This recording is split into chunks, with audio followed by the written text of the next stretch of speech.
ప్రభుత్వంపై ఆరోపణలు చేస్తూ రాహుల్ గాంధీకి కేటీఆర్ లేఖ రాయడాన్ని కాంగ్రెస్ ఎంపీలు ఖండించారు. రాహుల్కి కేటీఆర్ లేఖ రాయడం హాస్యాస్పదమని అన్నారు. వాళ్ళు అసెంబ్లీకి వెళ్లకుండా డ్రామాలు చేస్తున్నారని మండిపడ్డారు. గత పాలకులు రాష్ట్రాన్ని సర్వనాశనం చేసి ఇప్పుడేమో రాహుల్ గాంధీకి లేఖ రాయడం ఏంటని ప్రశ్నించారు.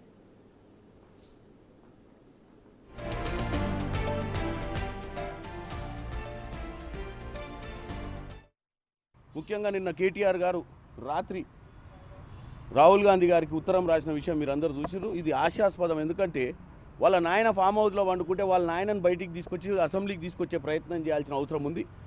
మాకు తెలుసు, మేము ప్రజలు మమ్మల్ని అధికారంలోకి తీసుకొచ్చిరు, సంవత్సరం అయింది, మా మీద బాధ్యత ఉంది, చేయాల్సిన బాధ్యత మేము చేస్తున్నాం. కానీ ప్రతిరోజు మేము అధికారంలోకి వచ్చిన సంవత్సరం నుంచి ఓర్వలేక విషయం కక్కుతూ రోజు ఏదో విధంగా తప్పుడు ప్రచారం చేసే ప్రయత్నం చేస్తున్నారు ఈ కేటీఆర్ హరీష్ రావు గారు. అసలు రాహుల్ గాంధీ గారికి ఆయన ఉత్తరం రాసేది ఏంది నాకు అర్థం కాంది.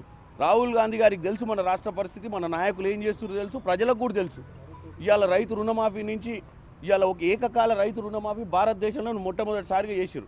వీళ్ళు చేసిన 7 లక్షల కోట్ల అప్పుకు ఎవ్రీ అంటే ప్రతి నెల 6,000 కోట్లు అప్పు తీసుకుంటూ 64 ఇప్పుడే మా డిప్యూటీ సీఎం గారు చెప్పారు 64,000 కోట్లు వీళ్ళు చేసిన అప్పులు తీర్పనికనే ఈ సంవత్సరంలో మనం ఖర్చు పెట్టినటువంటి పరిస్థితి ఉంది. అవి కాక 21,000 కోటి రుణమాఫీ చేసినాం. ప్రతి నెల 1వ తారీఖు జీతాలు వచ్చే విధంగా పనిచేస్తున్నాం. ఇవాళ మెస్ ఛార్జీలు పెంచినాం. మంచి ఆహారం అందించాలని చెప్పి మాకు కూడా ఈరోజు శనివారం రోజు నాయకులందరినీ కూడా హాస్టళ్లలో పోయి పేరెంట్స్ని పిల్లల్ని కూర్చోబెట్టి భోజనాలు చేసి భోజనం నాణ్యతను చెక్ చేయాల్సిన అవసరం ఉందని చెప్పి ఈరోజు ప్రచారం చేసుకుంటున్నాం.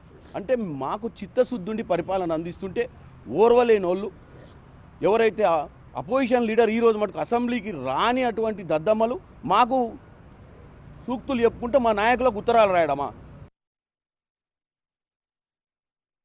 తెలుసు గవర్నమెంట్ తెలంగాణ ఇచ్చేటప్పుడు కేటీఆర్కి అసలు తెలియదు. నేను అప్పుడు సెంట్రల్ మినిస్టర్గా ఉన్నా. మేము తెలంగాణ కొరకు పోరాటం చేసినాం. తెలంగాణ ఇచ్చింది సోనియా గాంధీ గారు.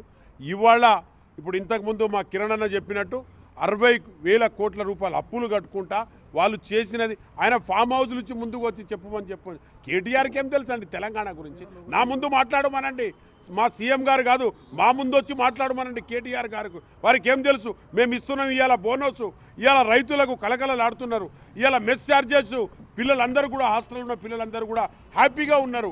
ఇవాళ మేము బోనస్ ఇస్తే ఇవాళ కింటాకు దాదాపుగా 5 ఎకరాలు అయితే 55,000 60,000 వాళ్ళకి డబ్బులు పడుతున్నాయి వాళ్ళ అకౌంట్లో ఇమ్మీడియట్లీగా.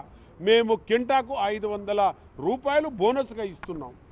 కాబట్టి రైతులందరూ హ్యాపీగా ఉన్నారు. మళ్ళీ 10 కిలోలు అంతకుముందు వాళ్ళు కటింగ్ పెట్టేవాళ్ళు, ఆ 10 కిలోలు కూడా మేము ఇవాళ కటింగ్ పెట్టడం లేదు.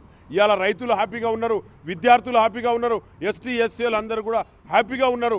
ఇవాళ మా సీఎంను మీరేమో అనుకుంటున్నారు, కాంగ్రెస్ ప్రభుత్వం 15 సంవత్సరాలు పరిపాలిస్తాం. రాష్ట్రాన్ని అప్పుల పాలు చేసి ఇచ్చినటువంటి బీఆర్ఎస్ పార్టీ కేటీఆర్కి రాహుల్ గాంధీ గారికి మాట్లాడితే ఒక లెటర్ రాయటం అనేది మేము తీవ్రంగా ఎంపీలమంతా ఖండిస్తున్నాము.